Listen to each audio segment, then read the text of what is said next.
Okay, so guys, we're going to talk about breech presentation. Breech is probably one of the scarier deliveries that we're going to do outside of labor and delivery because anatomically, the head is the widest diameter on babies. Now, the shoulders can be wider, but remember the babies do a shimmy when they come out. They deliver the anterior shoulder, then the posterior shoulder.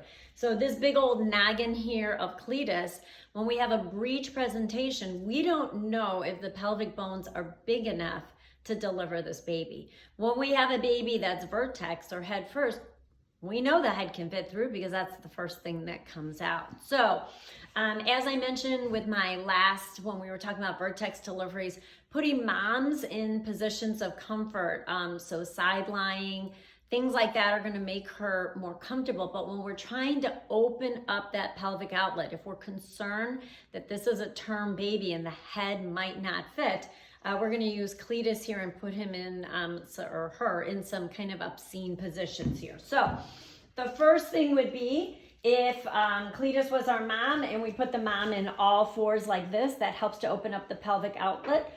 Or this is another creepy position with cletus the fetus, where mom is going to be up like this. And again, this is going to help to open up that pelvic outlet.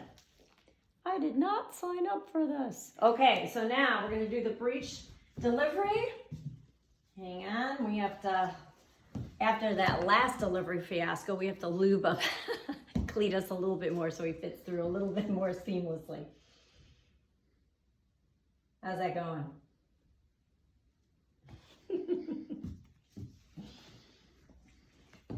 Okay, so again, most of the time when these babies are being delivered breech, most of the time they're in that frank position or pike position because that's the way they fit out the easiest.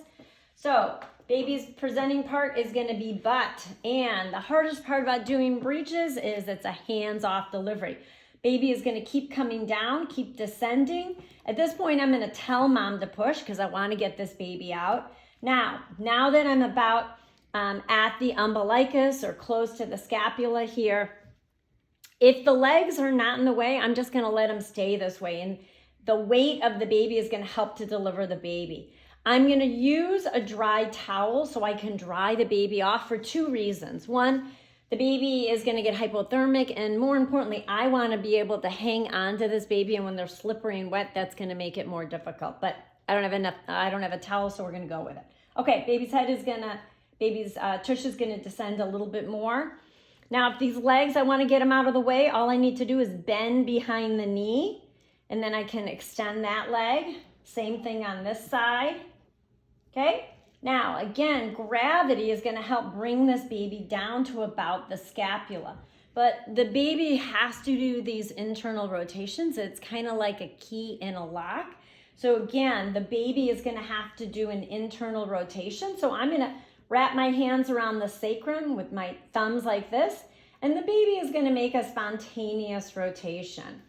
So baby is going to turn, and I'm just kind of assisting that baby turning. Okay, so now what we need to do is we need to deliver the shoulders, and this is going to be different than the vertex delivery where we deliver the anterior shoulder first. This time we're delivering the posterior shoulder. So I'm lifting up to deliver the posterior shoulder, lifting down to deliver the anterior shoulder. Now I want to get these arms out of the way because they're over the baby's head and they're making this diameter too wide.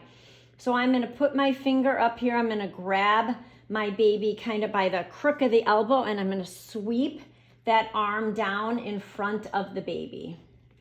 You can see why poor vaginal lochia has some tears.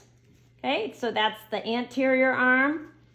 Then I'm going to grab here to deliver the posterior arm. Okay, now you probably remember from the vertex delivery, the baby's head can't fit out this way.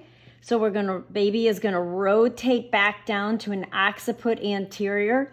Now I can support the baby's body with my arm, but I'm going to put two fingers underneath the baby's eyes on the zygomatic bones so I can help pull that baby down to a flexed position.